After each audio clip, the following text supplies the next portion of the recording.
Okay. All right. Well, welcome everyone. Really excited that you're here. And we are just thrilled that you're part of the Teacher Tuesday sessions.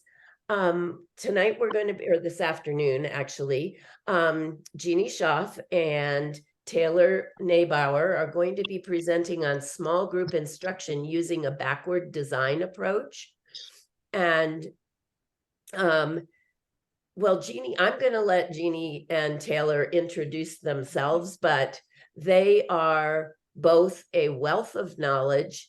And I personally have heard Jeanne present at the Big Sky Reading Conference, and it was just really was an inspiration to me. And I'm just so grateful that she is willing to take part in all of this today. So thank you, Jeanne. I really appreciate it. Thank you, Taylor. And somehow I have lost my Zoom. All right, you're good. All right, we're all good. Okay. I'm Jeanne Schopf. I come to you from Wisconsin. I am grateful to be here to add value to Montana teachers. I love Big Sky Literacy Summit. I was there for the third time. I was there for inaugural. So it's such a great experience, and Montana is a beautiful state. And I live near the Great Lake of Lake Michigan. I don't have the big mountains, but I have the great big lake. So I enjoy that, and I'm excited about talking about small group instruction with you today. So Taylor, do you want to just go ahead? Yes, I'm Taylor Neibauer, and I was lucky enough to learn from Jeanne too at the Big Sky Literacy Summit, and she gave me a lot of great ideas for small group instruction. I used to teach in a big district with like 20 kindergartners, 25 kindergartners. Now I teach in a K-2 school that is like on the foothills of the mountains in Paradise Valley, and I teach kindergarten first and second all together in a class. So it's pretty special. So I'm really excited to share some of the ideas I have too. All right, that's awesome. I'm going to share my screen, okay, because I want to share my slides. So let's see how that goes here. I'm going to get my PowerPoint up. All right, so I'm going to go slideshow from beginning. Okay, everybody got it? Yes. All right. So I was writing your name on the slide, and then I'm like, I got distracted because we couldn't get into the Zoom. So I'm sorry. But you're there. So I was attempting. So here I am to talk to you today about how to prevent reading difficulties using targeted small group instruction with this backwards design framework. Okay. So really what I want to just make sure that we're really clear is how to create these small groups. What are some effective characteristics of small group instruction? How to use this backward design framework, and it is in the chat, and if you didn't have access to it, I'll put it in again as soon as Taylor takes over.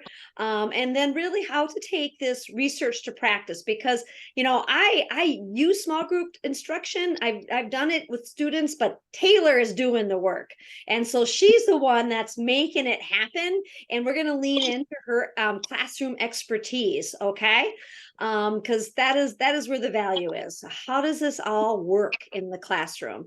So first of all, I want to share with you why small group instruction for mastery learning. So most foundational reading instructions, right, are developed really for whole group instruction.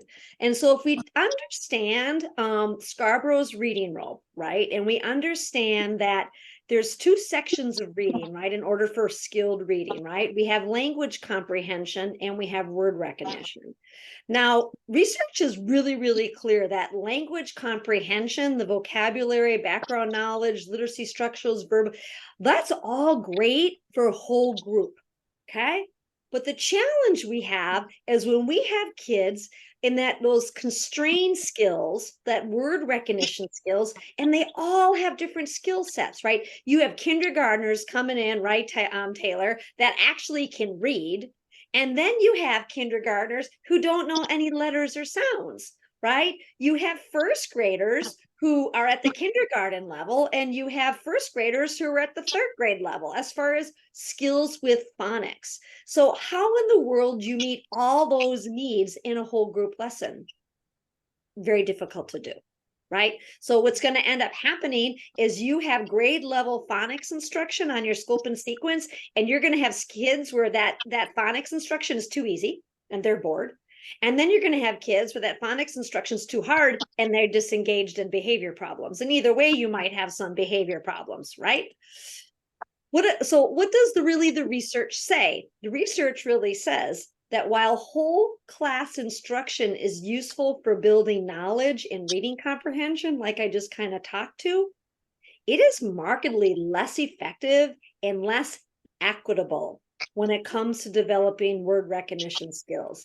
And that came from an article written by Linda Diamond. I'll also put that in the chat so you can download and print it, because I did too prior to, because I was like, I wanted to make sure that I reread that and had this all clear in my head, because she is really citing the research that's been happening for 30 years as far as mastery foundational literacy skills. Okay. So in this particular study, like I said, there have been over 279 studies from 1968 to 1982.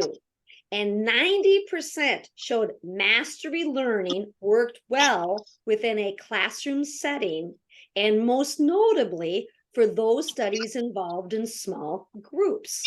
So again, it's that small group instruction, okay? Also, she cites in this article that there was a meta-analytic study found that small groups provide the highest effect sizes, especially for struggling readers. And it's really because those struggling readers are going to get that rehearsal and that repetition that they need. And most notably, they're going to get that teacher interaction and that corrective feedback. Okay, because in a whole class setting, right, it's hard to get all that corrective feedback for all these students in different places. And so that's kind of where the kids get lost in the weeds a little bit. So there's multiple research studies that have concluded that whole class instruction does not afford students sufficient engaged reading opportunities, like what I just said, right? Those kids who need that rehearsal and that repetition are not getting it in a whole class foundational reading lesson, right? They're really not getting what they need.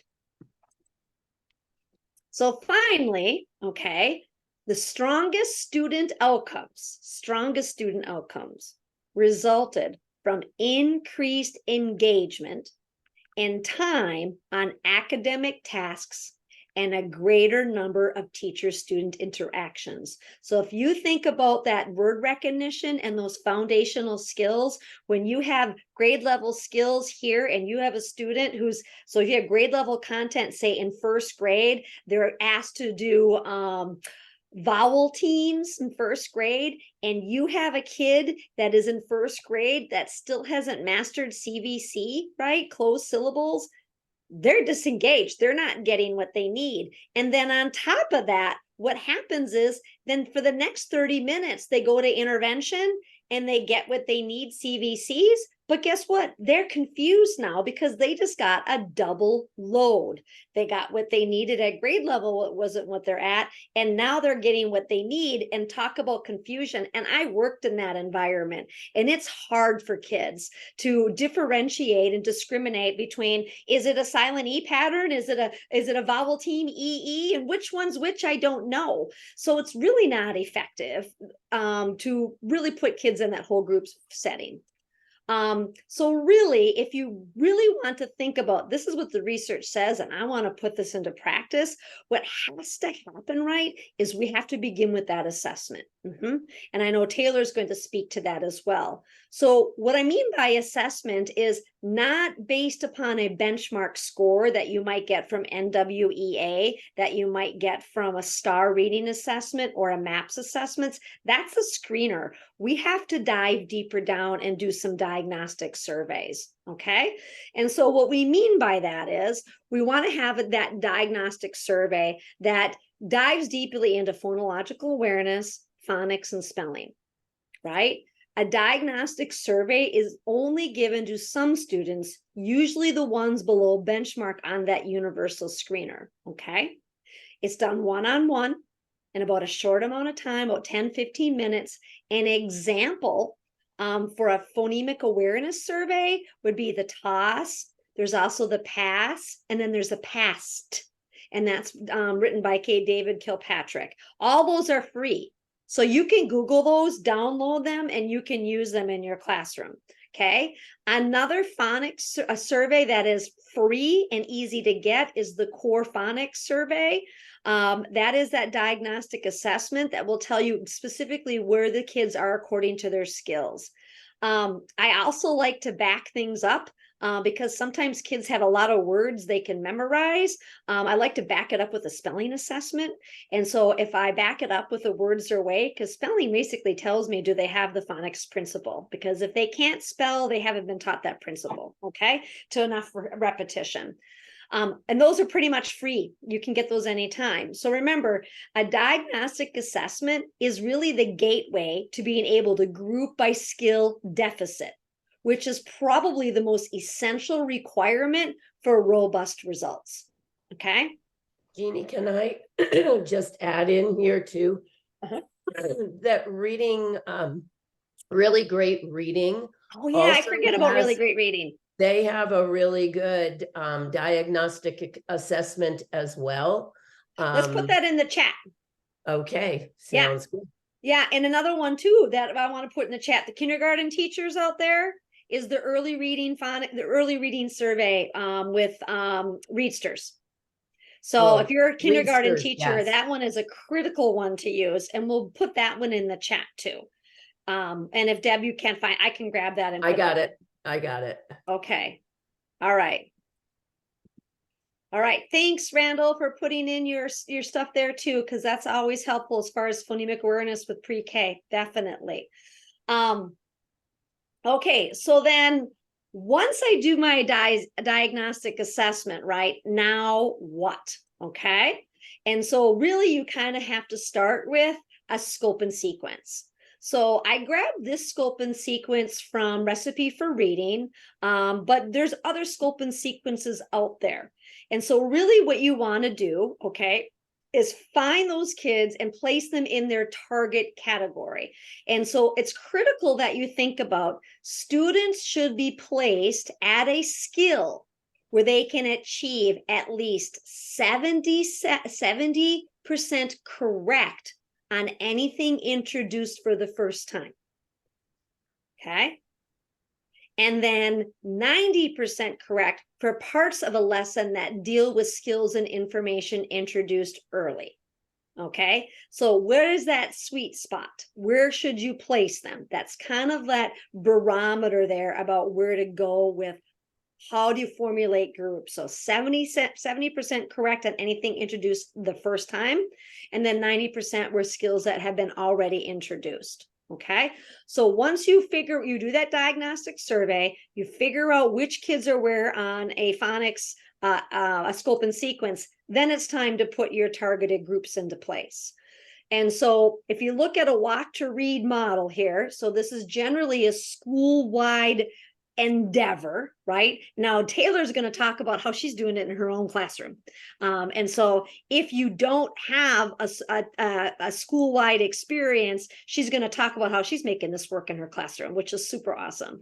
So an example would be kids that are at or above grade level. They get maybe an associate that's been trained. They might have the most students.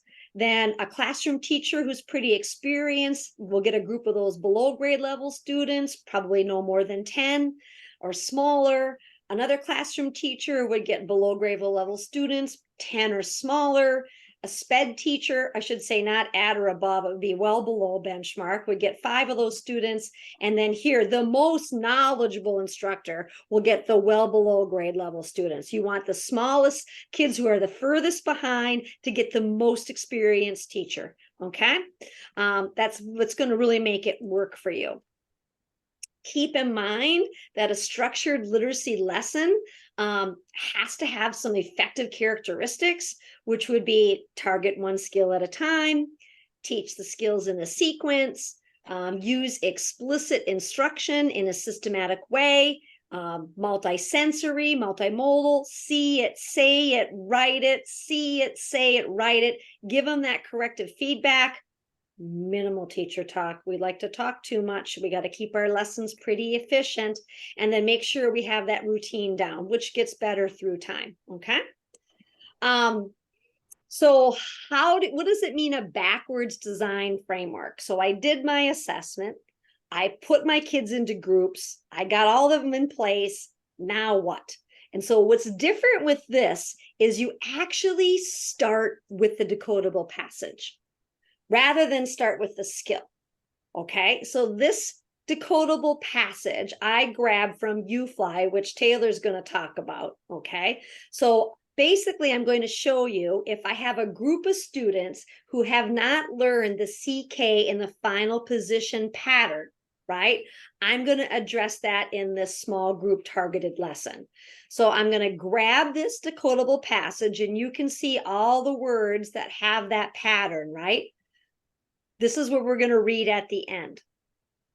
So what I'm going to do, and this lesson plan is going to be put in the chat too, that you can use, right? So this lesson is about 40 minutes. You can make it smaller. You can make it more time, depends on your kids. So I'm always going to start with a review of sounds that we've already covered through a rapid naming chart, or you could do cards, you know, and index cards, and just flip them through, right? As your students say the sound, however you want to do it, or a RAN chart. Then I want them to write the sounds. And these are sounds that we've already covered. This is the cumulative review. They can write them on whiteboards. They can write them in notebook, but they want to be about a minute. So it goes pretty fast. So I would say the sound and they go, U spells and they write it as they say it. I'm going to say and they'll say E spells and they're going to write E. I'm going to say O, they're going to say L spells O, and then they're going to write it. I'm going to say and they're going to say O spells and then they're going to write it. So it goes pretty efficiently like that. Okay, I say the sound, they repeat the sound, they say the letter, and they write it as they write it. Okay, then I'll also have some words that are cumulative review that I'll probably have on a RAN chart, I'll have on a whiteboard, or if I have a PDF, I might have it written down, or I might have it on my projection screen. These are words, and you can see the patterns we've already covered, and we're going to quarterly review it. You should say read. I go think, word, press. Think, word, swell. I don't want them to shout it out. I want to give kids time to think, word, read, gloss. Think, word, read, bluff. And we'll do that in unison. It's all chorally, okay? Then I introduce the new skill. These are the words that were in the pattern, that were in the decodable. I'm going to go through and say, today we are going to learn the sound k. What sound k? CK spells k. We might say, oh, we already know two other ways to spell k. C spells k, K spells k. Now we're going to learn CK spells k, right? We're going to do a little phonemic awareness. Along with that, we might do an isolating. What sound do you hear at the end of k? They're mac, and they'll go k. Okay, here, you're going to hear three sounds. I want you to blend it. B, ek, and they're going to go back. These are all words that are in the decodable. That's the difference with this lesson. All the phonemic awareness tasks are words that are actually in the decodable. So I might do a segmenting, I might do a deletion activity, I might do substitution, but that's kind of how that looks, okay? Then we're going to do some word chaining. These are, again, all words that are in the decodable, right? This is the routine that I would say, the script. The teacher says, the kids tap the sounds. So say stack, and they say stack. How many sounds? St, ak. Let's map those sounds. St, ak. Let's write those sounds. And then we'll say, okay, now we have stack. Let's change stack to tack. What sound changes? They'll go s. You're right. We have to delete s. New word, tack, and then they'll write it. So we'll just do that word chain that goes all the way down. Then we do a blending drill, okay, with the same thing with all the sounds. I might have the letters on cards, and I'll have the tiles, and I'll go word quick, right? So we'll blend all the words that are in the decodable. Then we'll go ahead and we'll read any words that are irregular heart words in the decodable.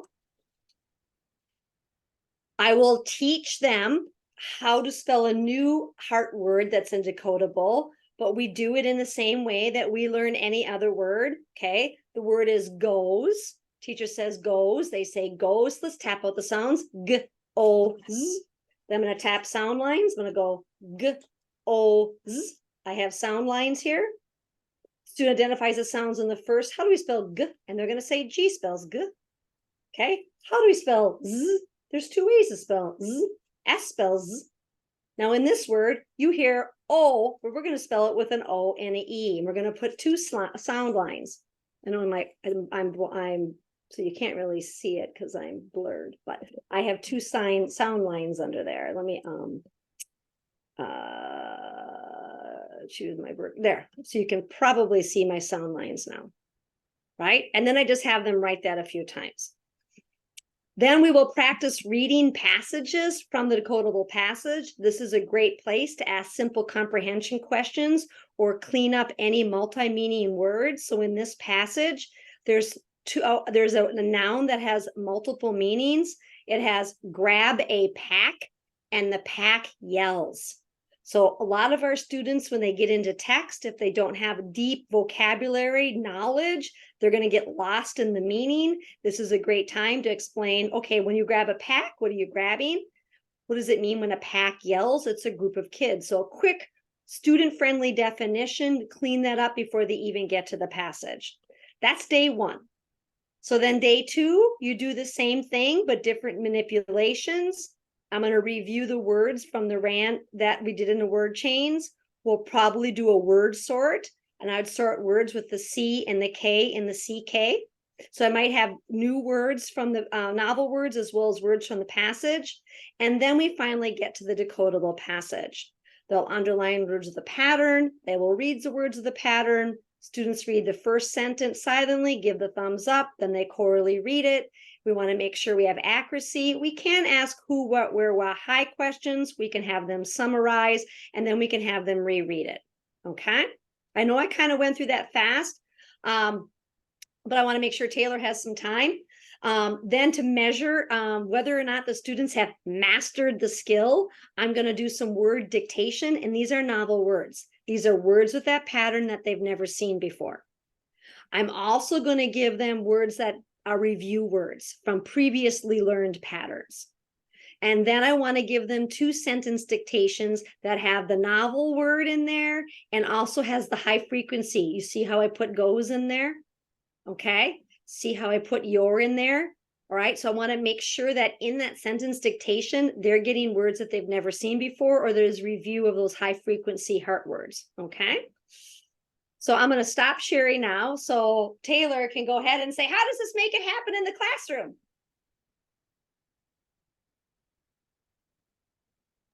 Okay, perfect. Thank you, Jeannie. That was great. I still take notes even though I do it. You just say new things every time. I'm like, oh, that's good. Okay, so I'm going to start with why I use the backwards design model. So I teach kindergarten, first and second all together in one class. And there'd be no way I could do one phonics lessons for all of them because some of the second graders are well into the 4th grade things. And some of the kindergartners, we're just here. We're learning our letters. We're not there. So it wouldn't be fair to either of those groups if I just taught one phonics lesson. So I do small groups for reading, and then we rotate through. And so first I'll go through every year at the beginning of the year, I do some assessments, and I do 3 main types that just work for me, but it seems like in the chat, there's lots of resources. So these are just my 3 picks.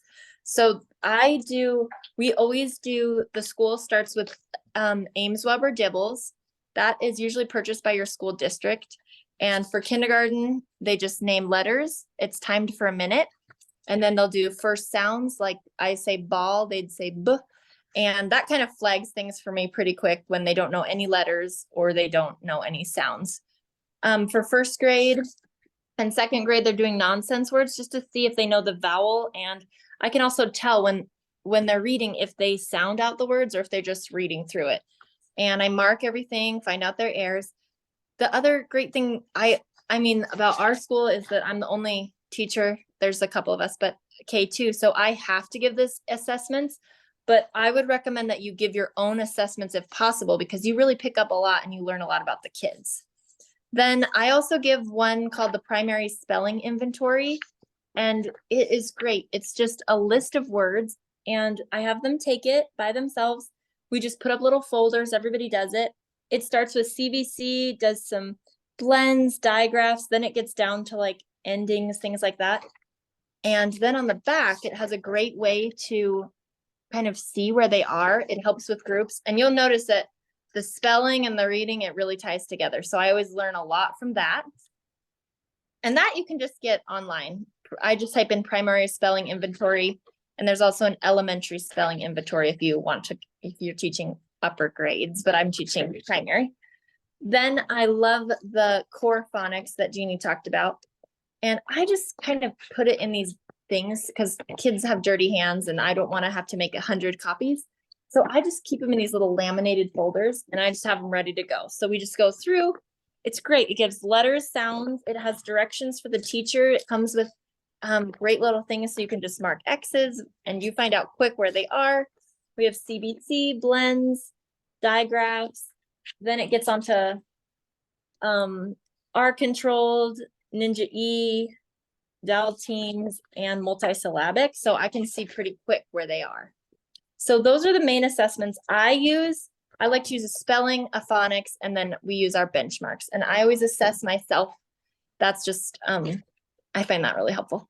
Then as far as grouping, I like to follow a scope and sequence too. Like a lot of this I'm reviewing from what Jeannie said, but Jeannie's a great mentor. So I hope you got good notes. So then I use the scope and sequence, just like she said, and I kind of line out where they are.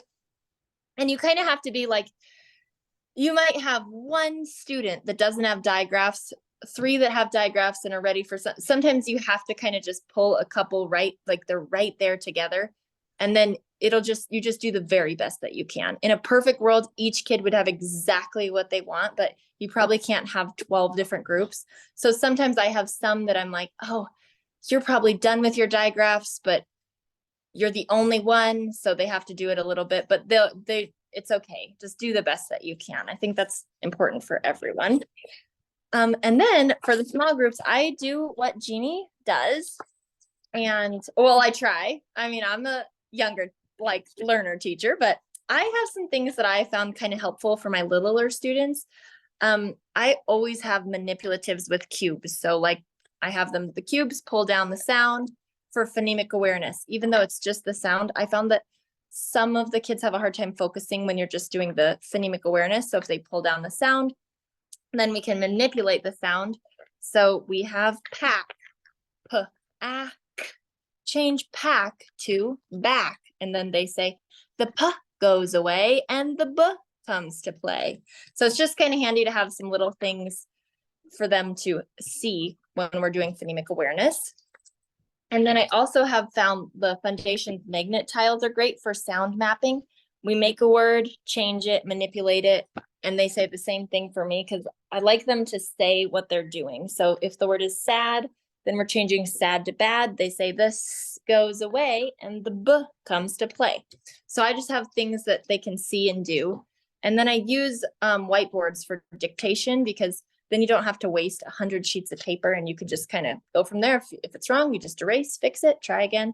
And then we draw lines. And so the kids are getting really good at it. And the other thing that's really cool about the small groups that Jeannie didn't go into a lot today, but I've heard her talk about before, is that they do the same thing. They're learning new skills, but they kind of do the same thing every time they're with you. They do the same thing. So like by the end of the year, you fly through them because they just know the routines. They know what to expect. It's going to be a new skill, but they know what's coming next. They know where the boards are. They know where to get their pencils. Like it's awesome.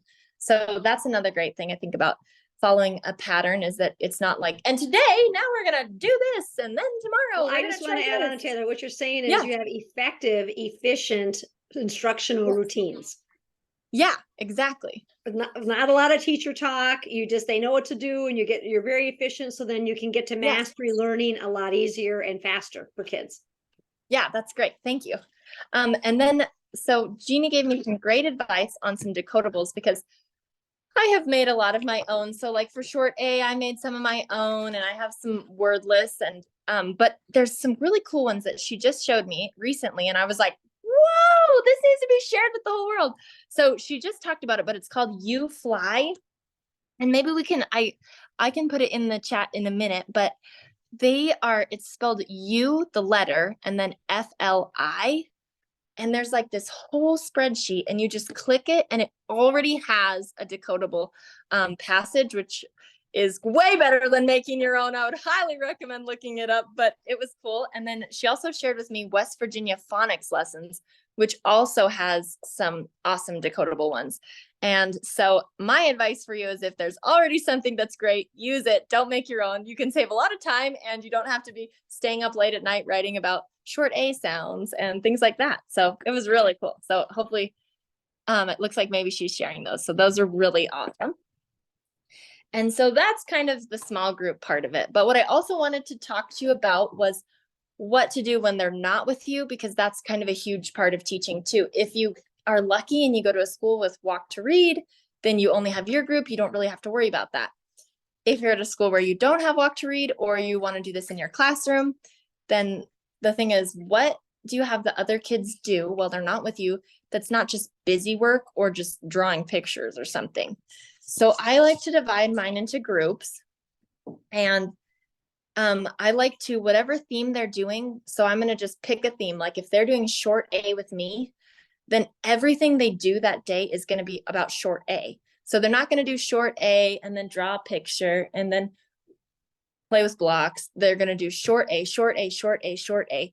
But the instruction is going to come directly from me, and then they get to practice. So they get kind of tired of their thing, and they're always like, they call it graduated. They're like, yes, we graduated. I'm like, yeah. So that they really get good practice. So that's great. So I always have one group with me, clearly. And then I have the next group at the carpet. So I kind of have my room designed in 4 little spots. The group at the carpet is going to be reading short A books. And I love decodable books, but you have to be super careful. Some of the books that are little are like, they're not decodable. You'll read books and it'll have words like purple or flower.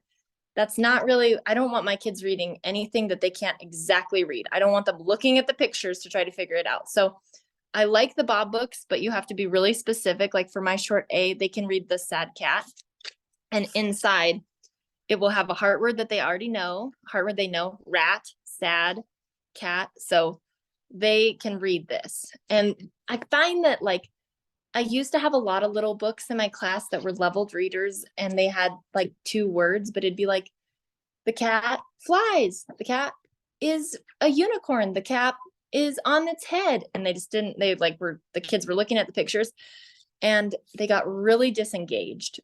And when they're at their level, I find that my kids actually read them. I'm like, you have to read your books. And they do, because they're reading. So they're super proud of themselves. And it does really help to have, turns out, stuff they can actually read at that center or station or rotation, whatever you want to call it. Okay, then the next station that I have, they get to go to, and it's going to be a game. So I have made tons of games, and I usually, to be honest, I usually let my big kids do this by themselves, but my little kindergartners, I have a parent volunteer come in if they can. If they can't, I have a backup plan. But the big kids can do this on their own. So I just grabbed some games. So this is one of my blending games. So I give the directions, which they already know it because we practice it, but they just find the blend, and then they're going to put the pictures with the blend. So these, I'm saying, Taylor, you're not giving them a game, something they haven't already been taught. No. This is, so like my short A friends are doing short A games. My Uh-huh. blend friends are doing blended games. And There so you I go. have 4 games sitting on that table. So they're going to grab the one that they know. And they're like, it's like, they're like the Herculeses of their lesson for that day. Cause I tell them we're learning about digraphs, we're learning about blends, so they know exactly. They're like, my blends, and they're like excited about their game. And they don't dare play the other ones because they're like, we want our short A's. So then I have those games where they just match the picture with the blend or the digraph or the vowel. And then I also have for my little friends, Randall Klein, I think he was on here. Yeah, he was. And he said he has games. So great that you're talking about. Oh yeah. So Randall Klein has these games. They're called early reading mastery games. And they're like $10 a game, but they're so worth it. And you can buy them or maybe ask your school. And so with the parents, like for my kindergartners, this is a game. And you get to sell it any way you want. So if you tell the kids, we get to play the funnest game, they are like, okay. So if you're like, today you're doing the sounds, they're not as excited. But I'm like, oh, at the game center today, you are doing the funnest one. And they're like, okay. So I'm not saying brainwash, but your energy level matters. So then they just sit with the parents or the volunteer for that day.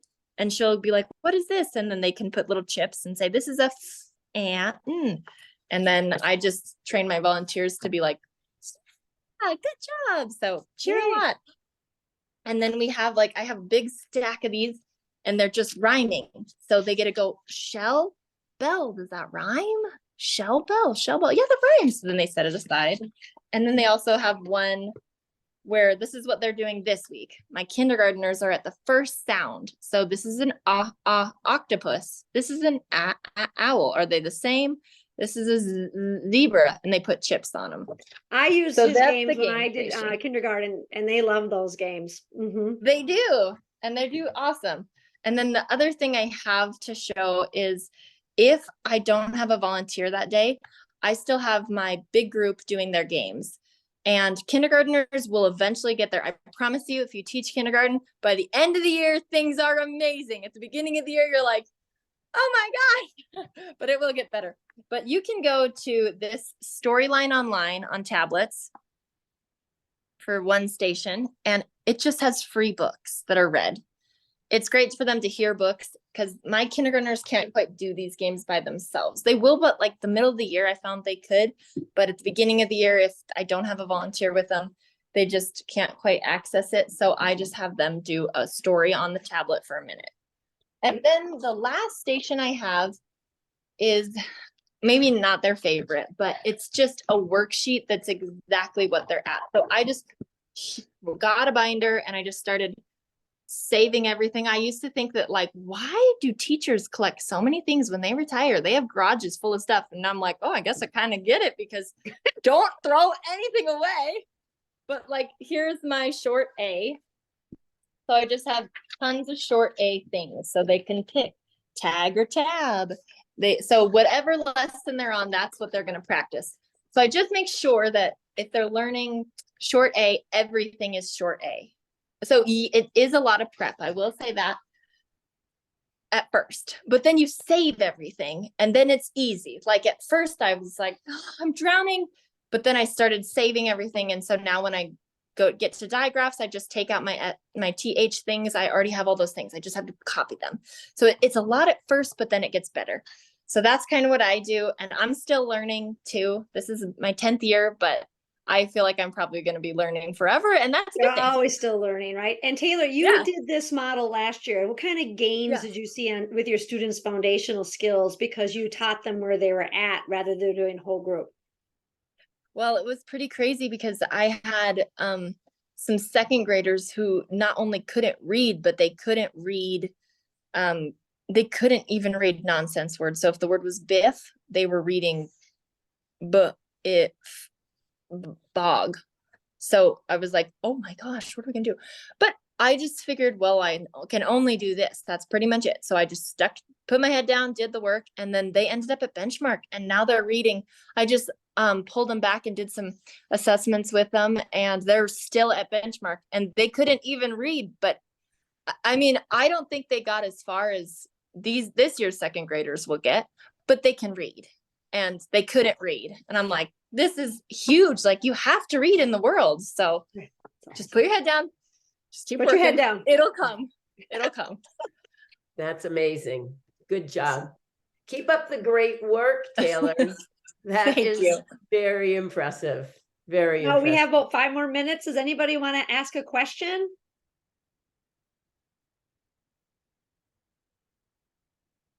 Or put it in the chat box if you have a question. So yeah, I put in also Florida Center of Reading Research is a Yes. treasure chest of materials that you could use, like Taylor's have for centers.